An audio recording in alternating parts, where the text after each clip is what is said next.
There we go. Trying to get this YouTube.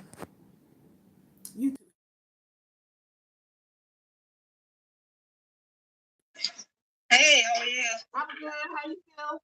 I'll text you the ingredients, okay? You can hear us okay, because that's important. We want to make sure that you guys can hear us loud and clear out there. Please. Welcome to the Empower Hour. I am Al Kumar. And I'm Hanifa. And we do this each and every Wednesday from 2 to 3 p.m. We come to you with impactful topics of discussion that affect our everyday lives. Normally, you would see Hanifa and I in the eLife Media Studio over in Capitol Heights, Maryland. However, that's not the case this month.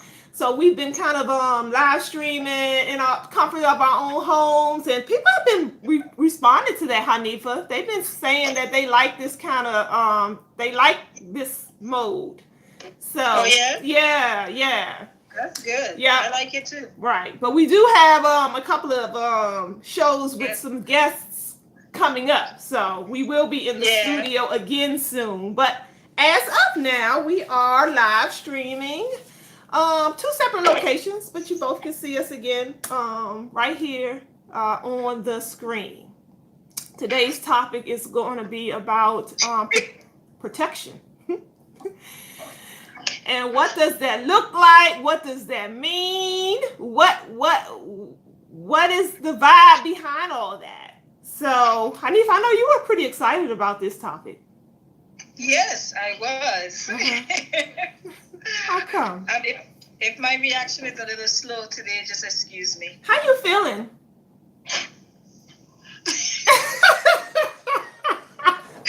Okay.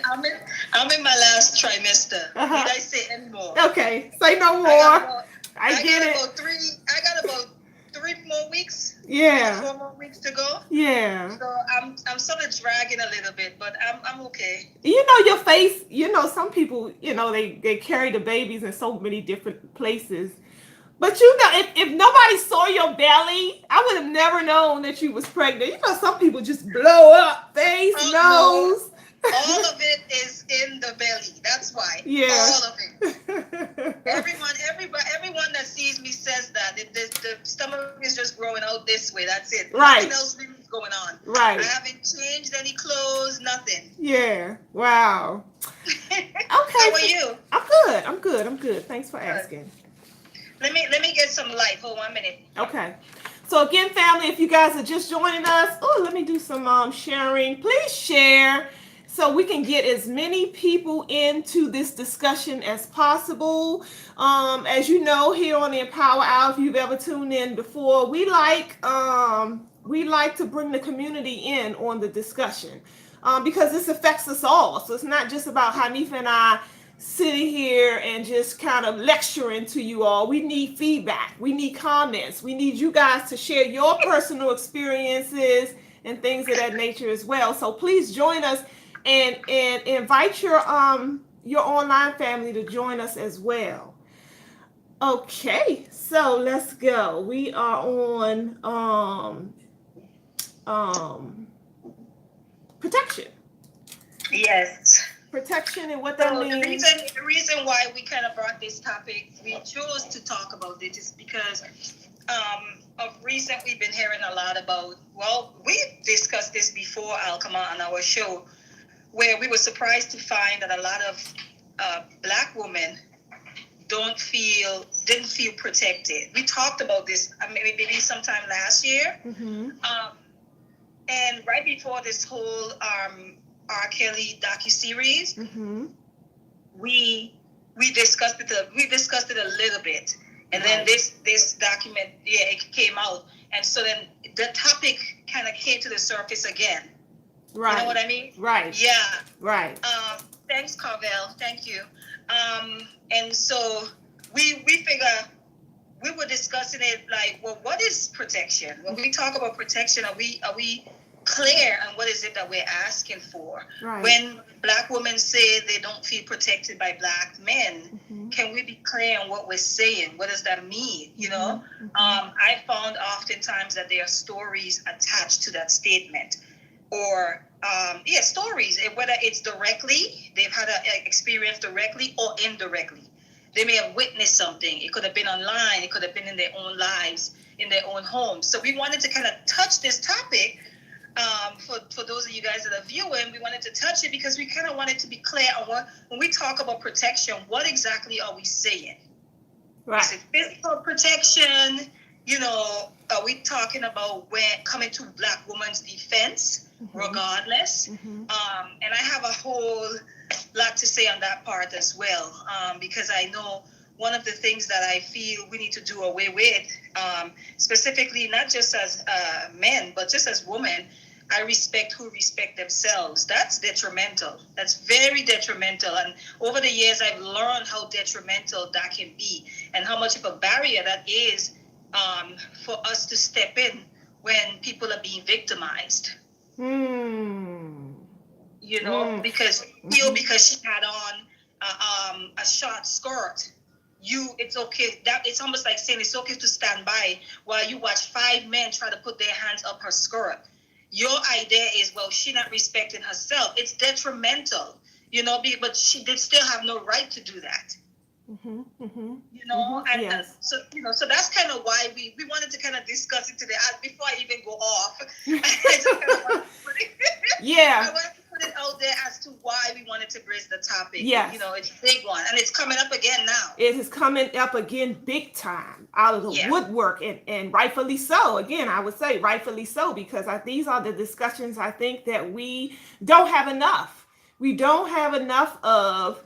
And then when they do things like this do pop up, we get so many different types of perspectives on it, and then it becomes a fighting match. So everybody's fighting against each other about their own, how they perceive the world, because there's no clear roadmap.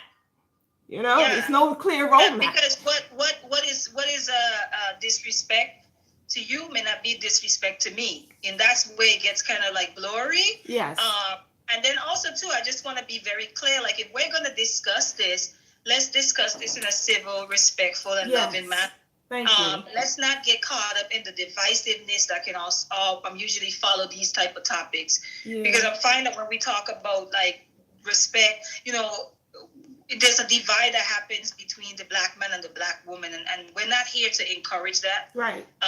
Or even perpetuate it at all. Correct. We just need to have a conversation about it so that everyone can leave with if not a better understanding, kind of like a provocation of thought, so that they can go home and continue to process it within their own lives. Correct. I agree wholeheartedly. Thank you for saying that too. Because again, what I found when I was communicating with the public about this subject is that there was no clear cut examples. There was no clear cut examples. What one person may have described as protection, another person completely shot down. So I was like, wow, it's interesting that we don't have like a solid kind of roadmap of what the whole description, even the description of what that means or what that looks like. So I'm interested in us, digging into this topic. Yeah. So, what would you describe? How would you describe protection of a woman? And Hanifa? Protection of a woman, if you see any sort of harm coming to that woman that you step in. No one is saying that you have to shoot someone or kill someone in the situation, but we're saying step in, say something. Don't pull out a camera and tape the situation. Don't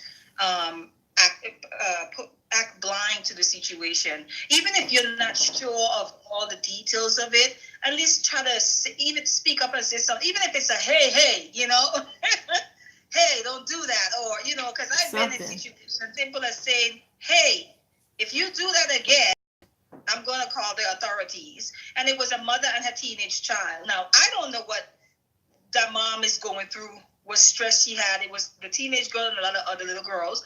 I don't know the full story behind of it. What I do know is what I see. Mm-hmm. And what I saw was very, very, very inappropriate and abusive.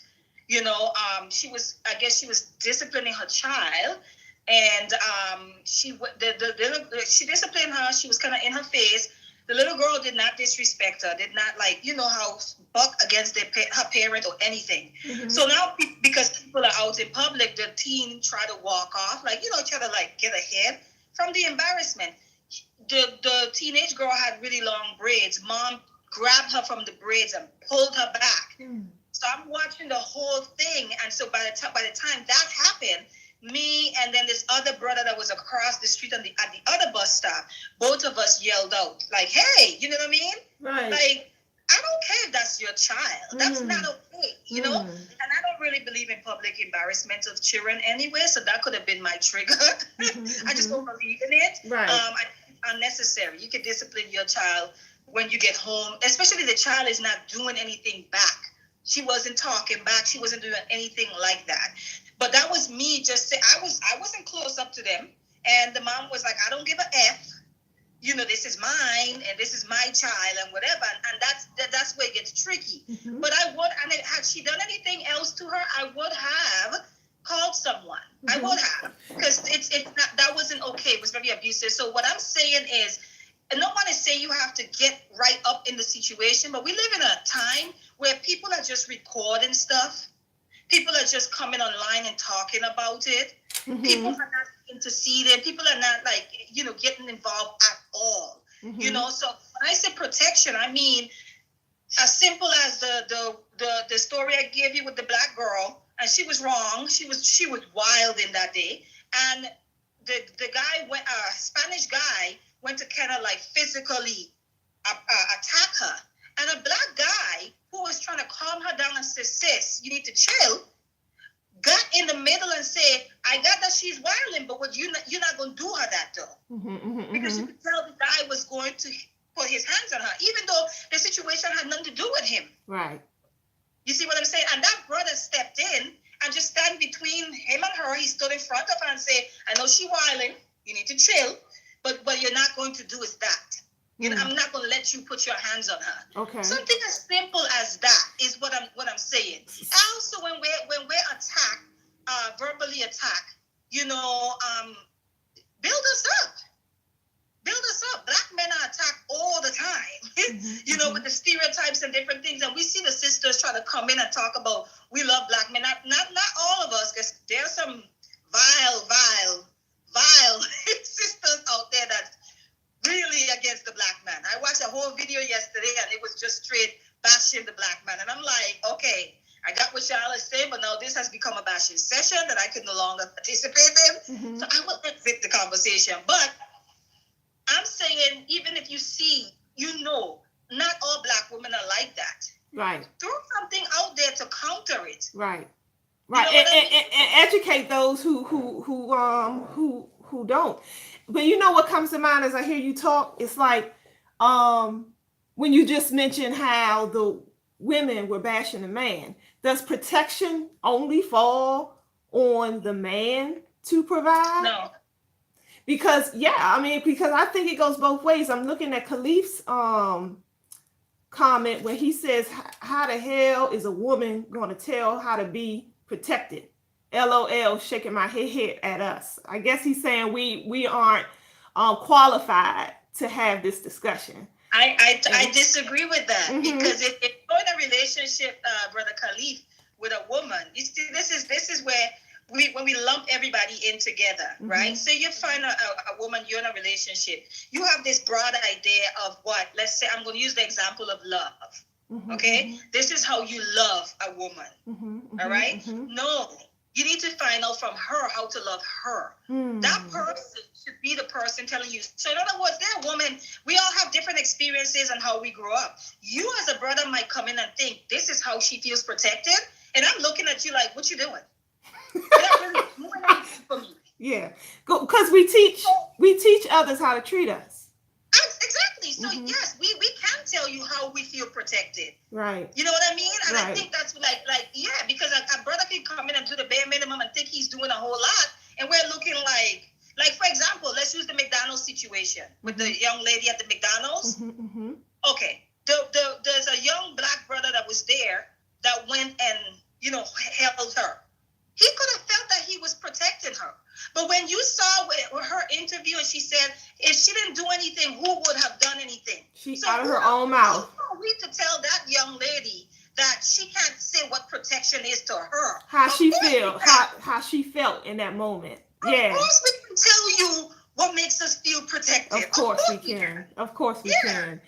So and I do believe that it goes both ways as far as the protection is concerned, because we have a responsibility as women to protect our men as well, and we do that in a myriad of different ways, such as speaking up for them, like when we hear women bashing men and lumping all our brothers in one category, all men are dogs and things of that nature. It's our responsibility as women who know better than that to say, wait a minute, well, sister, that's not necessarily the case. I have a wonderful man that is nowhere near a dog. So I don't appreciate you lumping all our brothers into that same category. So I do think that protection piece goes both ways.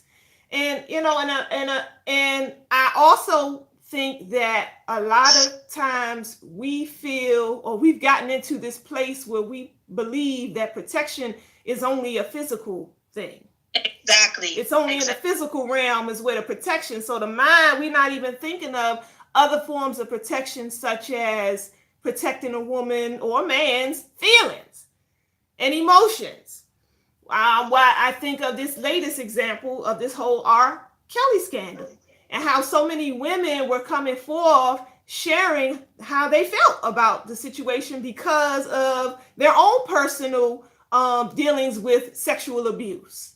Right. And I think in a lot of the discourse, I didn't see a lot of our brothers protecting them emotions and sympathizing and empathizing with the men and women and men, because there was some men out there, sharing their experience as well.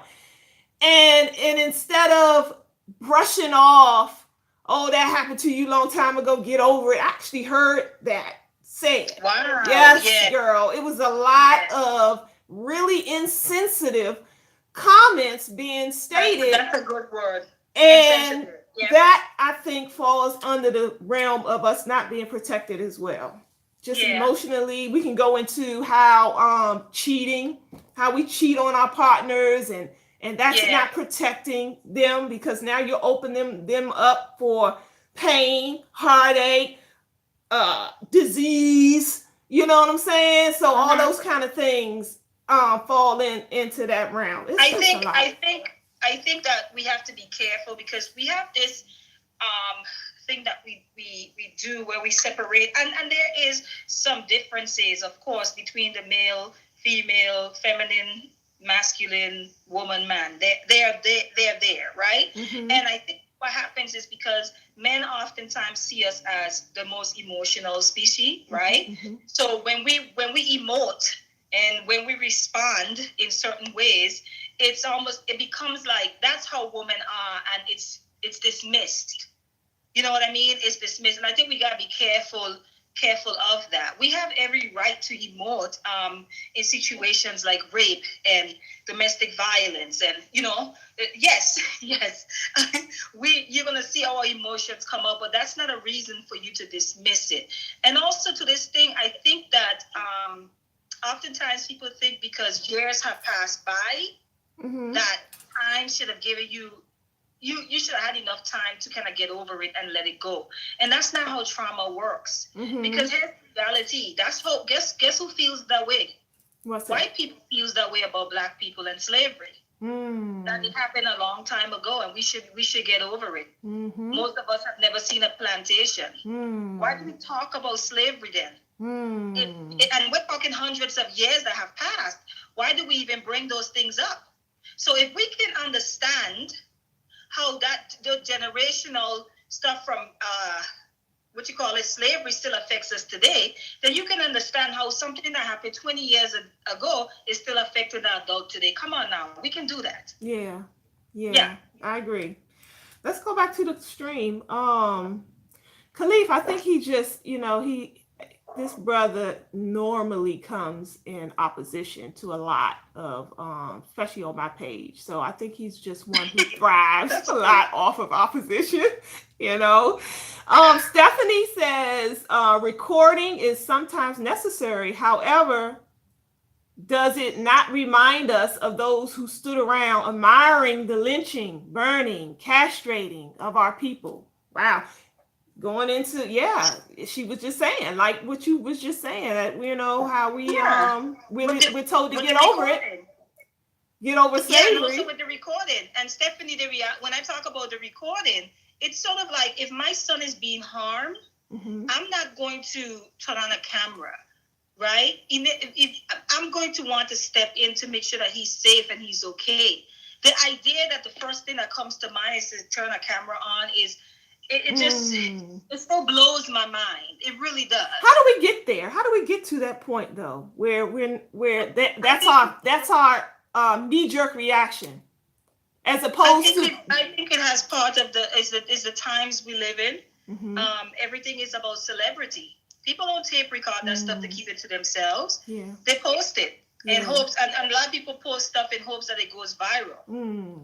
You know, that's the disgusting part of it. Wow. So and I think that we're in a place where we're addicted to drama. Yes, and entertainment. We're addicted to it, to where if excitement, if it's an adrenaline rush, if it's something that excitement, is something going to be eye popping, our focus, is there. And then we want to process later. Yeah. Yeah, the damage after the is fact. done by that time. We want to process it later, but the damage is done. Yeah. There's some things that I've seen circulated, and I'm not even looking just at the person who posted it initially, but even the people who are circulating it. I'm like, why would you even want to share that? Yeah, as entertainment, And in all fairness to us as a community, I have seen a lot of all the fight scenes and stuff. And maybe that's just me in my page. But I have over the years found that a lot of the fight scenes and all that stuff has dipped substantially. It used to be all over the place. But I think for me, I don't know if that's for everybody else out there. I've noticed a trend of it down ticking, where people will post fights and us, cursing each other out and us just being at our worst out there and exposing that to the whole world. And speaking of protection as it relates to that, I think that's dangerous. And I think because a lot of people have spoken out against that, that a lot of people have been more careful in not presenting that to the world, because I think that that's a dangerous place for us to be, because we don't recognize, and a lot of us like to say things like, oh, white people portray us in the worst of light, and they must want to see, they show us on our media as monsters and da da da da da da. Absolutely they do. But I don't think we understand and recognize that when we post a lot of negative and derogatory depictions of ourselves in video and in photographs and things like that, we're actually helping. We're actually helping the white man present us in the worst and in the most negative light. And that falls under the realm of protection too, because we're not even protecting our own image, our own self-image out there. It's like that goes into the psyche of the people who watching. So if they already think you're an animal, a monkey, a monster, and all these negative things, and you show them, here, let me show you us acting like animals, what do you think? That just reconfirms how they feel about us. Right. So we have to be more strategic and think more critically about the things that we do. And then when people treat us like animals, we want to cry about it. Well, what is the harm? What is so wrong with showing us in the best of light? Why do we have to show each other fighting and cursing each other out and being, you know what I'm saying? Why do we have to show all this to the world? Why don't we show ourselves in a different light of our beautiful African centeredness? You know, we have a lot of But beautiful. why do we find it entertaining? Hmm. The things that demean us Mm. and make us look that way, why do we find it entertaining in the first place? Yeah. That's something we have to ask ourselves. It's almost like saying that, well, we're deserving of what's happening in this clip. Mm-hmm. You know, like we're presenting it as if this is how we should treat each other. Mm. And it's funny to the point where we could take R. Kelly's situation and make funny memes about it Mm-hmm. and circulate it around the internet. Like there are people who are actually triggered by this docu-series, and and then there are people who this thing is bringing up a lot of things to the surface, and you making a meme about it and trying to make it like funny. Even with Bill Cosby, it becomes this whole comedy, and I'm like, what is it about us that we do that to ourselves? Yeah, where those are the type of things that we have to ask. Why do we do that? Yeah. Why do we destroy ourselves from the inside out? I was just want to say that it's self-inflicted wounds. It's almost like a cutter. You know what I'm saying? Where people will actually cut themselves to feel better about that. They're in so much internal pain. When you hear, now I know that you said you've been hearing this a lot the last time we talked about it. Mm-hmm. When you hear Black women say they don't feel protected by Black men, mm-hmm. what does that mean to you? What do Black women mean by that? And why are you hearing it so often? Answer that question for her, please, family. If you guys are out there and you're a woman, Hanifa just asked a very insightful question. What does that mean to you? This isn't for the men on here to get offended. Right. This is a conversation, it's a discussion, it's for us to come to an understanding. Correct. And so in order to do that, we have to hear each other out. Yes. Let's take the emotion out of it for 1 second and try to hear each other out. So if you're on the live and you're a woman, and then even if you haven't said it, you've heard it. And what do you think that means, Because like I told you, I recently was able to kind of make a connection. And that was just an example from my own life. Mm-hmm. But that was when I was like a teenager. You know what I mean? And I use a couple of examples of that. Mm-hmm. To where I watched men hit women who were close to me in front of other men. And it's nothing that those women did, but no man that was around stepped in.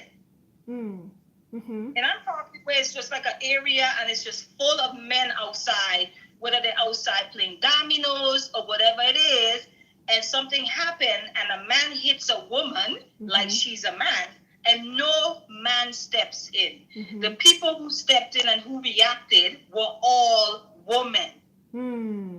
What is that? So something like that, I can go back into my upbringing, and I can look back and I found about 4 different incidents. And it's funny how these things get pushed in the back of your mind. 4 incidences where I could be like, I can get why women can make those type of statements. Because I was a teenager. Now, as an adult, I can't tell you I've seen or been in a situation, and that's all those people who I chose to surround myself with.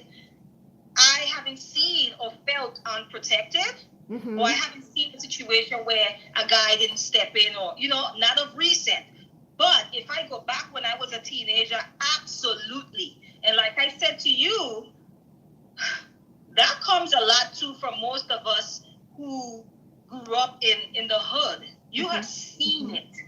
You have seen it. Hood culture is an abusive culture. Going back to hood culture. Keep saying that. Hood culture is an abusive culture. There is no respect for women there. You know what I mean? And so that's my upbringing. So I'm thinking of how like the thousands and the millions of women across the globe who may have felt like that since they were little, like you brought up. Girls who was molested, and the man was protected over them. How do you tell that person that they can't say black? Like you can't dismiss their feelings because it's connected to an actual experience. Right. So if you're on the live, woman, and you've heard it said, or you yourself feel that way, can you just let us know why you feel that way? Yeah. Carvel says, shaking my head. That's all they promote on TV about Black people, especially women. I think she was going back to your question as to why we promote each other in the worst of light. I mean, why do we Mm-hmm. get excited about those type of videos and things like that? Right. And what Sita is saying, you can see, for some reason you can read the comments in its entirety, and I Mm-hmm. can't. Mm-hmm. It's this discussion is needed because some brothers and men may not know that the sisters feel this way. Mm-hmm. What else she said after That that? was it. That was her Okay. full comment. Yeah. Yeah. And let me see what was okay. Thank you, Denori. Jimmy just says we have not protected our women as Black men. Um, and Aaron had mentioned, he said the brother was trying to break it up before it started um, at the McDonald's restaurant. So, Mhm. Right. Right. And so that's what. Yeah. Yeah. And so, but some people still got they still got the backlash because people felt like they should have, they should have done more. You yeah. know, someone they took too, in my opinion, their reaction to the guy, it was just too slow. The first reaction was to hold her, and again, that could be connected to the fact that she was at her job. Mm-hmm. You know what I mean? And these are her co-workers, and they're looking like, hey, you can't fight on the job. That could have been their reaction. So Well, let's go ahead. yeah, well, let's talk about that. Well, how does fear play in the factor of protecting people, especially people that out in the public sphere? You know, because you hear people will say, you hear you say, step in, do something, speak up. Mm-hmm. And then I hear a lot where even, a lot of brothers will say, well, these days that's dangerous. You don't know who got a Yes. gun. You don't know, you know what I'm saying? Your life Yeah. could be put on the line, and they go into different scenarios where they hear where people have stepped up and lost their life in the process. Yeah. So Or how, even domestic violence situation. I hear a lot of men that stay out of those. yeah. Because you step in and you get your neck slit, and they cuddled up tomorrow. That's true. That's real. So yeah, when it comes to like the domestic violence, like you hear a lot of people say, I don't even get involved. Yeah. And so Yeah. how is that? Is that good? I mean, is that proper? Should we just No. all not get involved because we're afraid No, because of the you and repercussions? your abusive partner, Alkamak. Let's say you have an abusive partner, and she doesn't, guys. I'm just saying. Let's say you have an abusive partner, and I know you guys are back and forth all the time, fussing and everything. That doesn't mean that I stand by and watch him stomp your head out. Come on now, like I mean, what are we saying here? What are we saying? It's Yeah. like no. I might know that. I might be like, they're probably going to be back tomorrow, back together tomorrow, all cuddled up and everything. But it doesn't mean that I'm going to sit back and watch him stab you to death or stomp your head out. Yeah. And do nothing because somehow I feel like y'all are going to be back tomorrow. Yeah. Cuddled up. Yeah. Like, that's crazy. Yeah. And I don't know if this is the case or not, but I'm wondering if, a lot of people do that kind of thing out in public, beat up people and all that stuff because they know that nobody's going No one will step in. there's no accountability being held. So they know, well, look, so ain't nobody gonna do nothing. So I'm gonna just go on. As opposed to if you're in a public place and if you put your hands on this woman or this woman puts her hands on this man, there's somebody around there going to say something, step up and do something. Would you be more likely not to do it? I'm curious. I'm curious. I'm glad you mentioned that too, because I want to make it clear, like stepping in is just not, we shouldn't just step in when it's a man doing it to a woman. I think something needs to be said too when we see something like this happening in public, because women are abusive too, physically. We still should step in. Yeah. Because a woman shouldn't be putting her hand, no one should be putting their hand on the other person, period. Right. So I don't want it to seem like we're just talking about men disrespecting women and hitting women. I want to be clear on that. We should step in no matter who the perpetrator is. I agree, because we teach our children, especially our boys. We teach our boys boys don't supposed to hit girls. But we don't teach our girls. But we don't teach our girls. That girls don't supposed to hit boys. And they don't. So it's like if both people are keeping their hands to themselves, nobody will get hit. It's Right. like common sense logic. But you Yeah. see it a lot of times. I've seen many videos where women, I mean, they slap and and you could tell they do it in a way where it's like they don't expect to be hit back Mm-hmm. by the guy. You can literally tell that that woman really thinks that she is dependent on the fact she's banking on the fact that his mama raised him with you don't put your hand on woman. That's a I'm good telling point. you, a lot of sisters are out here banking on that, and not every guy was raised like that, and not every guy was raised by their mama. That's a good And so point. you might bump into the wrong one and decide you're gonna slap him, and he might knock you out. Yeah, that's real So talk. do you really want to take that risk? Nah, just keep your hands to yourself. I agree. What about women who verbally abuse men to the point where they lash out physically? That happens all the time. Who lashes out physically, the woman or the man? The man. Oh, in response to the verbal abuse. Mm-hmm.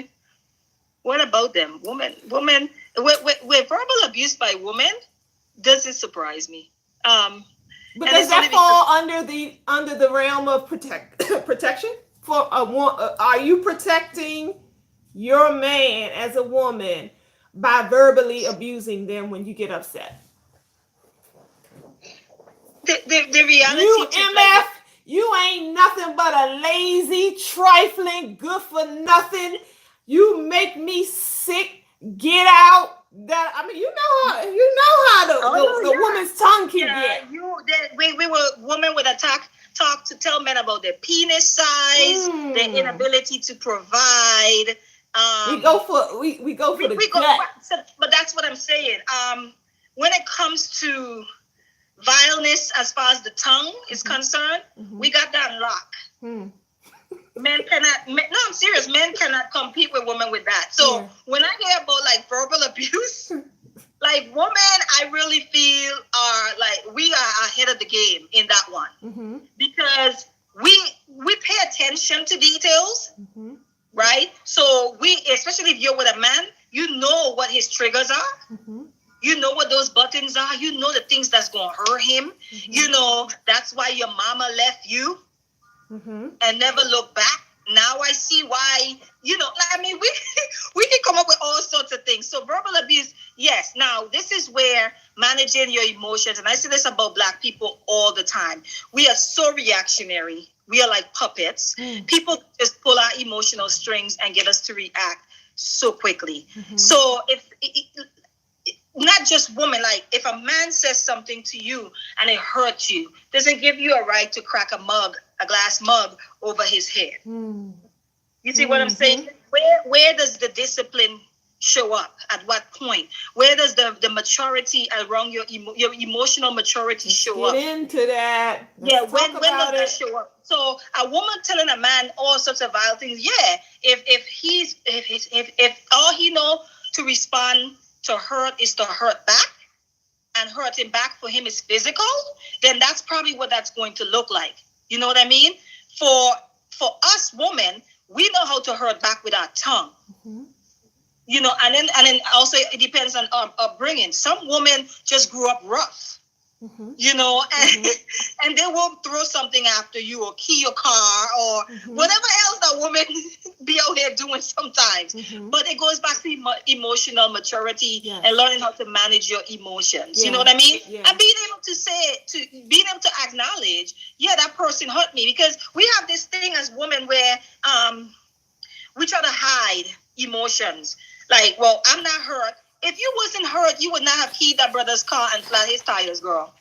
Don't do that. I don't care. Look, I don't care. So we quick to say we don't care, right? Right, you don't care, right? But yes, there's a protection too on our part as women. We have to protect our men. We have to protect our good men.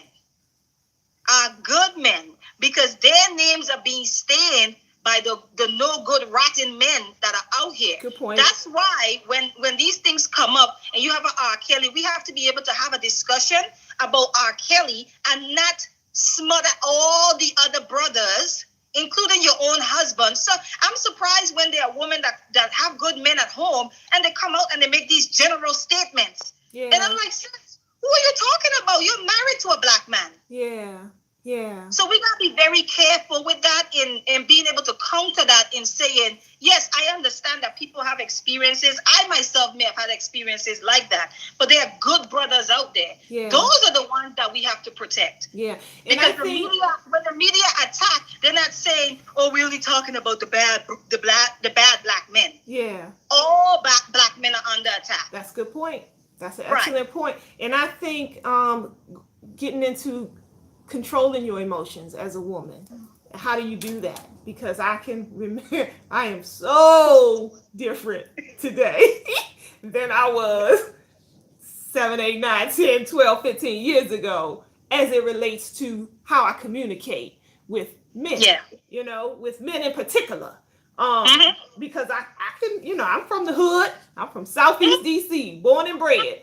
And so I get down with the best of them, you know. But I learned that that's not the best approach to take because it's never a good outcome. You know, it's never, once you put them words out there, you can't take them back. You can say, I'm sorry, I didn't mean to say that all day and night. But the reality is you can't take them words back. And so if you're not thinking about what you're saying, in the height of your emotionalism, it's a good chance that you can be saying some things that is helping to ruin your relationship as a woman. So what I've learned to do is to not attempt to try to get it all out in the height of my emotions. You know what I'm saying? We have every right to be angry, upset, frustrated, all that good stuff as women. But I think we have to be strategic on how we react to our emotions. Because, you know, when you get into that place, you go out of your mind. You can get so angry you lose your mind. Literally. That's what people do it. The jails are filled with people who have lost their mind temporarily out of anger and done something that they regret, and they got to live in the jail cell for the rest of their life for it. So, yeah, it's best to calm yourself down. And for men too. That's why, you know, if you in a heated argument with a man and he want to leave, he grabbing for his keys or something to go take a walk or go take a drive. And you blocking the door. No, you ain't going nowhere. You ain't because you gonna hear what I got to say. To me, I think that's a mistake.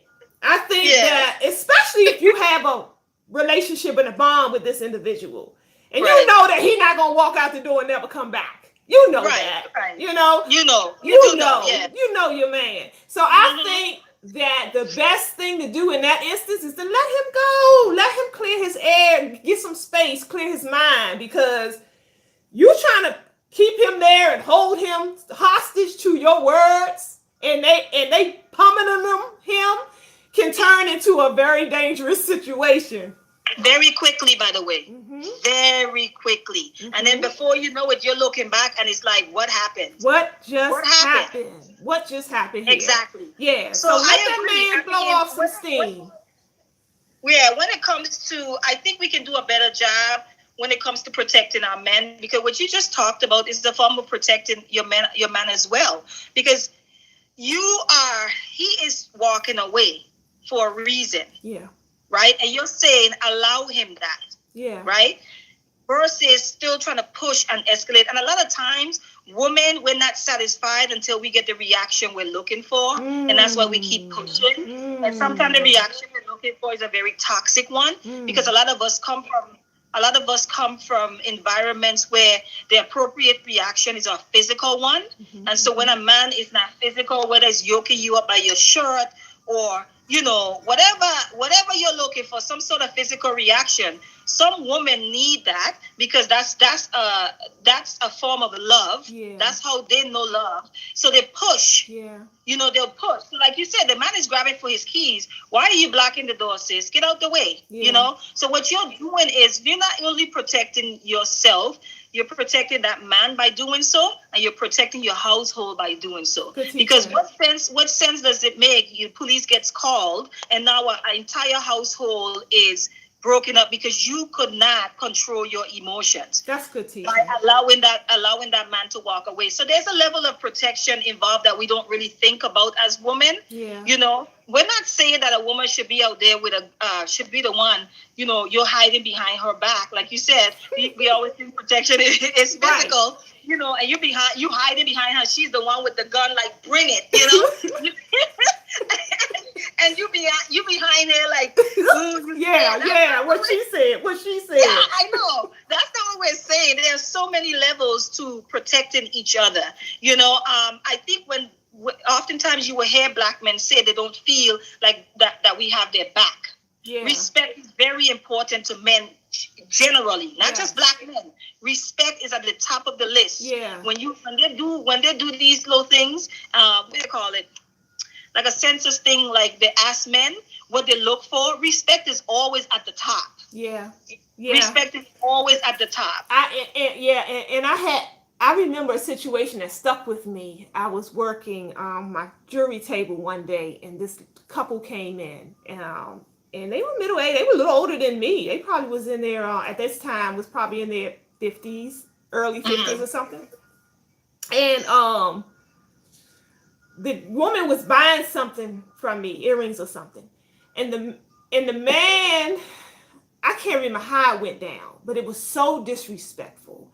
I think he said something to her along the fact, we gotta go, or, you know, hurry up, but he wasn't even really being nasty or obnoxious at all about it. And she turned to him and said something along the lines of, I'm buying this, not you. You wait your mother effing turn, or you wait until I'm done with this before you know. The look of defeat on that man's face is what I'll never forget. You know, he looked so defeated, and I couldn't help but to think, whoa, if she talked like this in public around about her man, good God, could you imagine what's going on behind closed doors? And and again that protection piece. A whole ton of emasculating. Yeah. And that's the other one too. Yeah. It's almost like, listen, men, and we kind of went off a little bit off of protection, but this is all a part of it. It is. Men are not our girlfriends. I think we need to remind ourselves of that all the time. Like, men are not our girlfriends. We can't expect them to react in situations the way that our girlfriends would. You know, men, you bring our man a problem, they're sitting down thinking, okay, how can I fix this problem?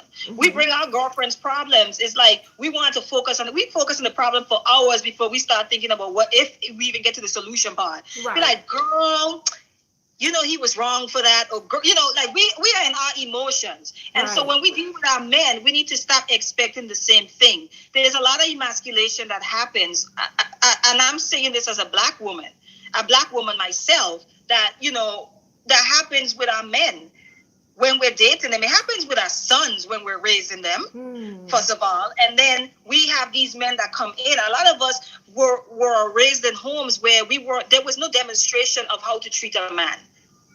You know what I mean? And some of us, we come from homes where even if there was a demonstration, there was an imbalance. Yes. In that, you know what I mean? Yes. And so we take whatever little we have and we try to do relationships, and we end up jacking each other up because there is an emasculation that happens when you talk to a brother like that. You can't even wait until you get in the car. Even if you wait until you get in the car and you say, don't you ever do that again. You know, you couldn't even wait. That means that she has no respect, right? Yes. No respect. And like I just said, respect is a big one. And I am not justifying cheating. I'm not. But I'm going to say this because women get caught up in this too. You know, if you find out your man is doing something with another woman, the first thing we tend to do is like, we want to know what she looks like, right? And so we do our little PI thing, you know, we trying to see, we go on social media, and then we find out she is not as cute as us. She just isn't, right? And she just doesn't do it for us. So now we're like, in our feelings, like, well, how dare he as fly as I am? And oftentimes I always sit to women. Obviously, it's not about the looks. Obviously, it's not about the looks. Drop him. But we get caught up in that, right? So you're at home busy emasculating your man, okay? And he just happened to run into somebody where in that person, I'm not justifying cheating, guys, so don't kill me. I'm just saying that this happens. He ends up in a space where someone is actually allowing him to be a man. You know what I mean? And you know, and for different reasons, and I'm not justifying it. For different reasons, women are hard. Black women can be hard for a number of different reasons, and it goes back to the protection thing. When you had to always do it on your own, and you have to protect yourself, I can imagine as an adult what that looks like. You're not going to wait for a man to do it. Right. Because they never showed up. All your life, they didn't show up. Right. So now you had to. It's a survival technique. It's a survival thing. Yeah. It's a survival thing. So now you can't expect that woman now to just dash away, you know, that mask of I'm good, I'm strong, I'm independent because you show up and you feel like you're this good man. Right. It's going to take time for her to even get to a place where she trusts that a man that you can protect her and you're actually there to love and protect her. Because she's had to protect herself all her life. So this is where it's connected to emasculation. I don't think a lot of women deliberately set out to emasculate men. I don't think so. Yeah. I think sometimes we do it and we don't even realize that we're doing it. Oh yeah. Yeah, and I think that's when the brother needs to speak up. He needs to speak up about how he feels. That's another thing our brothers don't do often enough. You know, they hide their emotions, you know, and so instead of telling the woman how what she said or what she did made them feel, you know, they go into this whole protecting themselves mode. So I think that's important too for the brothers to speak up to the women and let the women know. But that again is vulnerability. That's vulnerability. Yeah, that doesn't happen. And that's a whole nother realm. That's a whole. Yeah, that does. You gotta feel protected. You got to feel protected to even express yourself in your feelings in that way. So exactly, we will do that. We will tell you all day. We will tell you from 1 p.m. to 8 p.m. how we feel. Yeah, and how much that and beyond. That's real. We will tell you. We will leave out and go hang out with friends, and you're gonna get a long text. Continuing the conversation, and then when we get home, we're gonna call you on the way home, and then when we get home and we get in the bed, we're gonna continue to tell you how we feel. You're gonna know how we feel. Yeah. All day, every day, you know. But our men, they're not doing that. Yeah. So there's not a fair kind of conversation going on. But I also feel that we also have to make sure that we are providing a safe space for our men to be comfortable enough to even express themselves without being judged. That's the protection. The vulnerability piece falls under the protection piece we're talking about. For example, if a man cries in front of you, I've heard where a woman is like, "What the hell are you crying for? Just crying all the time, crying like a little bee." And you know, and I'm just like, sis, if you don't, them tears are probably the blows that you're not getting right now. Come on, because of the crap that you're saying to that man. So that man, instead of swinging at you, he's crying. You know what I mean? Or those tears are probably hurt that he's actually trying to express, and he's having a hard time putting them into words. How dare you? How dare you demean him and make him feel less than because he has tears? He's a human being. Right. And I always say that. When it comes to men and what manhood is to Black people, a lot of that is connected to how we're socialized. And so my thing is like, don't see a man as a man first. See him as a human being first. Yeah. Period. Yeah. Period.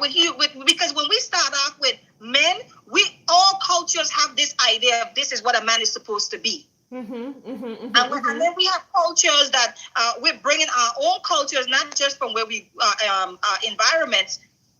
And our communities, cultures, we're bringing them from our own homes. Yeah. So your dad may not have ever cooked. Right. May not have ever. And so for you come into a situation, and this brother might be into cooking, and might like to cook. He might be his thing. And you're sitting there looking at him like, man, you soft or whatever. I have been there where you have to check yourself. It's like, because I grew up around thugs, okay? I Yeah. grew up around thugs. Me too. And so something as simple as I always say my ex-husband, for example, he would sit with his legs crossed, right? It took me a minute. It took me a minute. Like, what are you doing?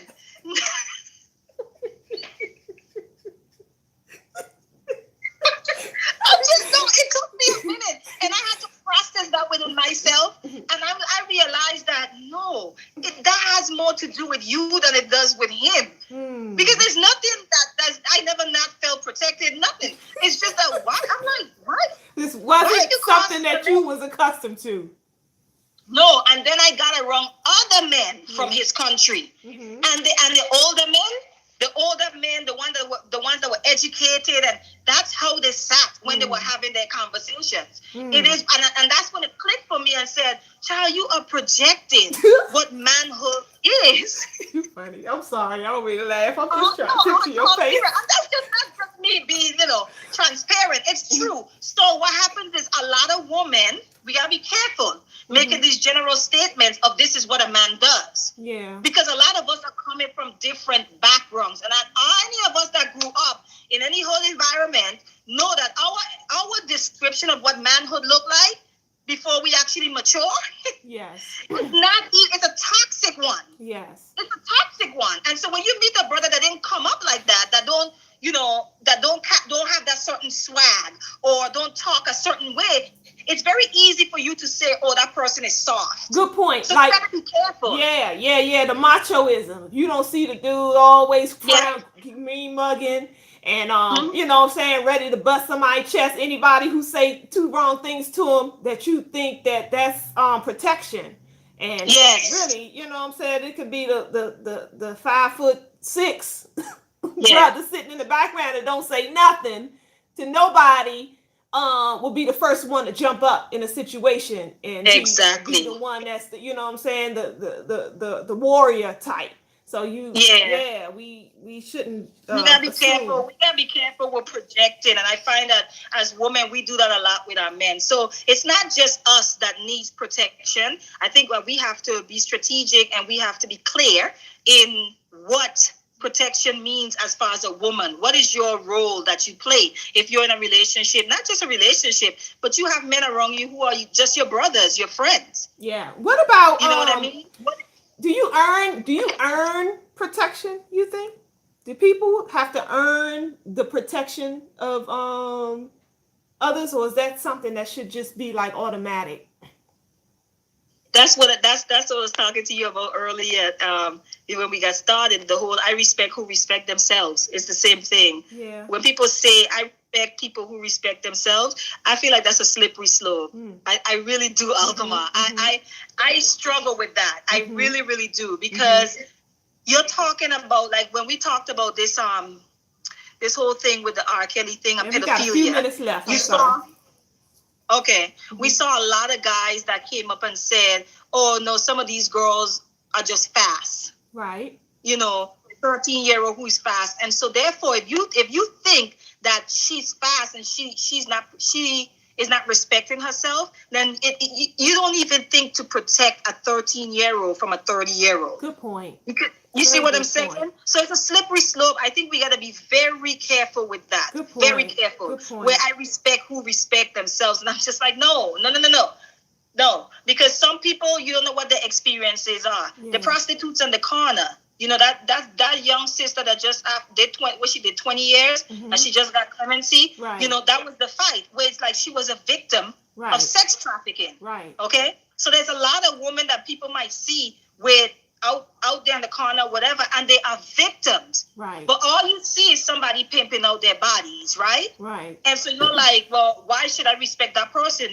You don't even think twice. You don't even try to realize that maybe they're being forced to do this. Right. Right. So if somebody's choking this prostitute out simply because she's on the corner, you don't feel the need to even get involved or even try to step in. You get what I'm trying to say? So it's a slippery slope. I'm very careful with that. Yeah, and we didn't even get into the children, the protection of children at all, and how that plays out in relationships. Like, I'm thinking how we fight and argue with each other around the children.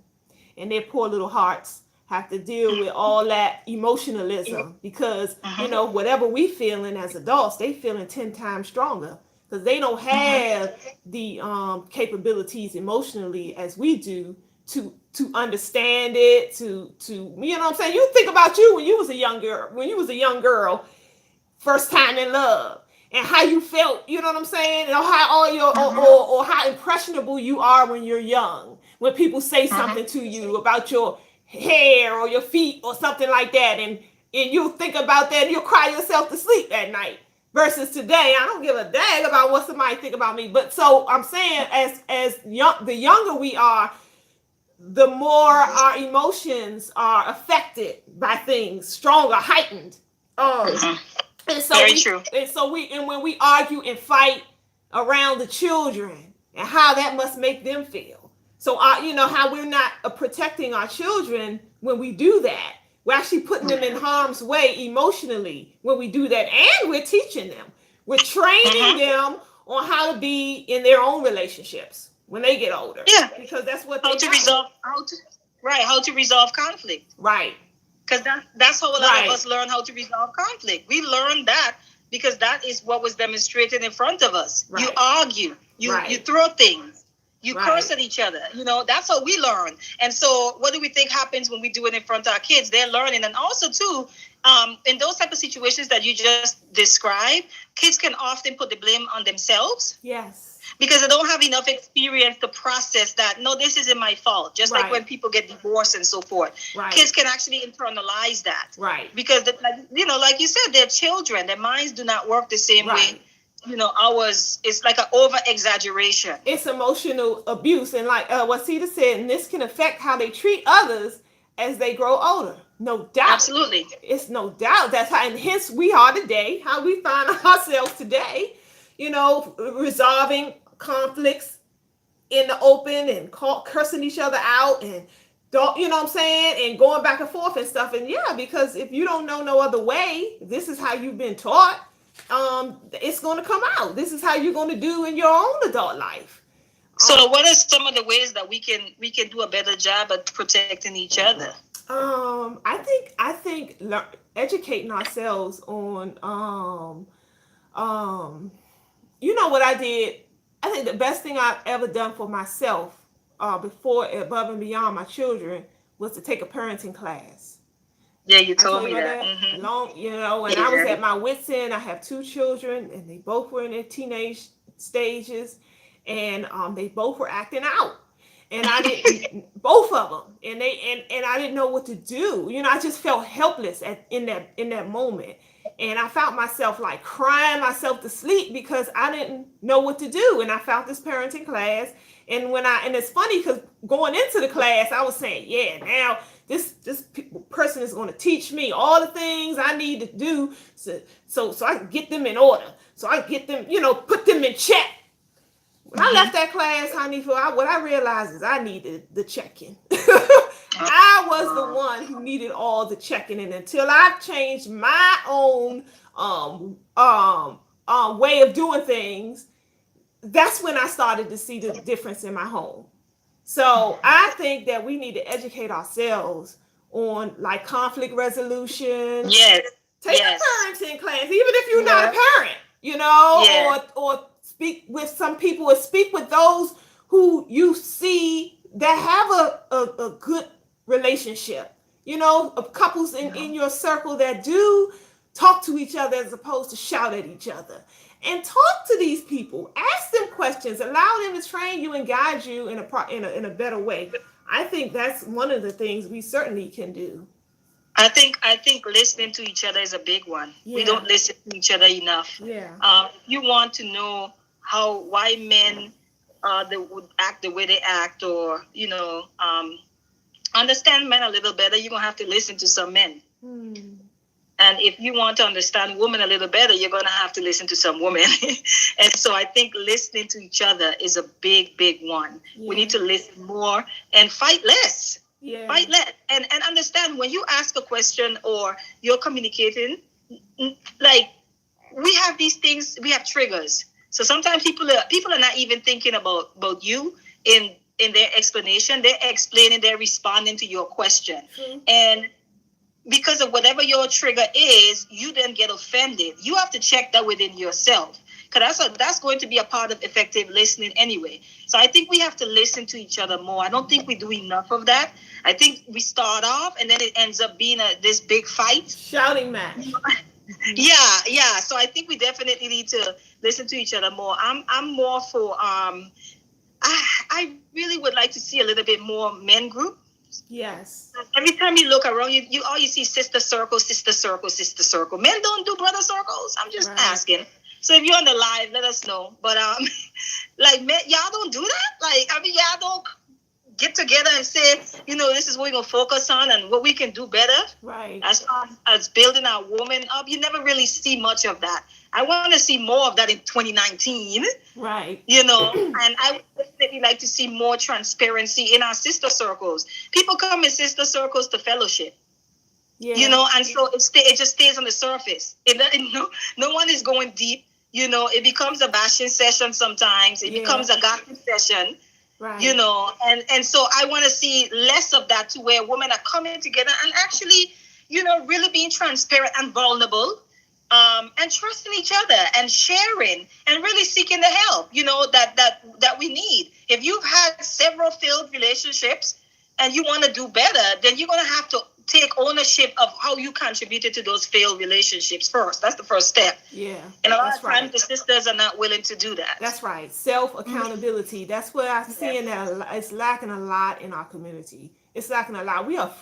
I think we're so afraid of just saying my fault. It's it's my fault. In apologizing, it's like our egos won't allow us to do that, and I think that's hurting us because we won't look at ourselves to change. And if we won't do that, we won't ever change. As long as it's somebody else's fault as to why things are the way they are, they'll never change. Things will never change. We have to start being brave enough to look at ourselves and being like, you know what? Or hearing if somebody else telling us some stuff about ourselves, it's true. Everything they saying is true. And instead of trying to justify or deny or get mad that you hearing it, own up. You know what? You are absolutely right. That's the first step. And if we don't do that, we can't even get to the next step of changing our bad behaviors because we won't even admit we have them. So that self-accountability thing is key. What you just said too, I agree with personal accountability. I also believe in not weaponizing people's faults. Yeah. You get what I'm saying? Because we take people's faults and we attack them. Yeah. With the faults that they have. Good point. That none of us are flawless. Good point. None of us. Good point. So we got to be very careful with that because there's a way to talk to each other. Yeah. There's a way where someone feels attacked and then there's a way where someone feels understood. And I think even in that's a skill set in itself. Yes, we got to work on that. Yes, we got to work on that. Yeah. Because what can happen to us is like, Alkema, let's say you can have a flaw. And because that's not my flaw, right? I take that flaw of yours and I feel big. Empowered. In that flaw. Yeah, I feel all my flaw. Because I can attack you on that flaw because it's not mine. Yes. But I still have my own. It might not be that. Yes. And so what happens to us is like, well, she don't do this and I do. So now we feel powerful in pointing that out in you because we don't have it in ourselves. But what are your flaws? Yeah. Yeah. Can we talk about those too? So I think we got to be careful in weaponizing each other's flaws as well and using them against each other. That's not good. I'm glad you brought that up. That's an excellent point. Excellent point. Well, family, it is 3:09. Yes, it is. Carvel asked, don't you guys have any brothers in your group, like fathers? I don't know if he's asking personally or people out there in general. So I don't know. Women need to know that we all are broken, Wasita said. That goes into personal accountability right there. If you can't accept that you got issues that you need to work on, because ain't none of us perfect. And when you look out into society and see where we are, we got a lot of issues that we need to work on. And if you can't if you can't even do that, then it's a good opportunity that you're not going to see the necessary personal growth you need to get to a better level. And we don't understand that if we don't take that growth, those necessary steps to improve ourselves, we can't even expect to have like healthy relationships things like that.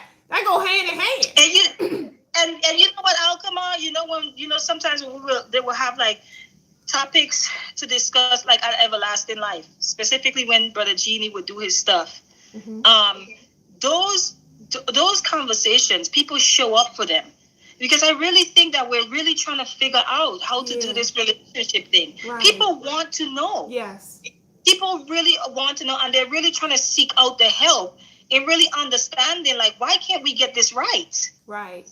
Right. Because those when that topic comes to the surface, like, it's always a hot topic to discuss. Right. And I think people genuinely want to know. And those type of discussions help me. I know they help me, and that's why I go, even the ones I think I know it all. Oh, I know all there is to know about this topic. I go anyway. And I'm usually the conversations that I get the most out of. Because I'm sorry, because I'm taking the necessary steps for myself. I'm taking the necessary steps to help myself. And then there's other people out here. That's what we do. We learn from each other.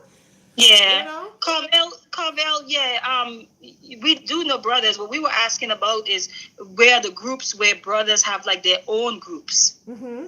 Where if I meet a brother and he's struggling, I could refer him. These brothers meet every Tuesday at 7:00. Right. We don't really know of groups like that. When it comes to resources, as far as women and having safe places to express their emotions, whether it be healthy or unhealthy, you have no problem finding those resources. But when it comes to our men, it's almost like finding a needle in a haystack. You have to dig for that. That's what we're saying. We want to see more of that. Because I think that's something for the brothers to do amongst themselves. I don't think it's for us to run any men groups. No, really. No. It's not about Hanifa and I per se. It's about the community. And so when we give suggestions and advice, we're speaking of helping our entire community. Yeah. So that's it. All right, family. Thanks again for tuning in. And again, if you've heard anything in this conversation that you think is helpful and that could possibly help others along in their journey, all we ask is for you to share. Please share the information. You never know who's on the opposite end of that share, that was just what the doctor ordered. They needed to hear what we were discussing today because they're at a place in their life that they needed this information. So be that catalyst for change, family. Let's help each other, encourage each other. Don't hold the information. It does us no benefit just to hold the information tight in our own chest. It goes nowhere. It gets nothing done. So Hanifa and I do this. It's the Empower Hour every Wednesday from 2 to 3 p.m. Next week we will, I'm not sure what we'll be doing next week. I'll talk to you later about that. But like our page, Empower Hour Talk Show. Please encourage your friends and family to do the same. We also have a YouTube station. Hey, YouTube family. Under Miss Free the People. That's MS Free the People. If you could subscribe to us there, we would certainly appreciate it. We're attempting to get our numbers up there. Michael and Denori and Jimmy and Aaron, we certainly appreciate you guys joining in on the discussion. All right. Until next week, family, take care of each other out there. Peace. Peace.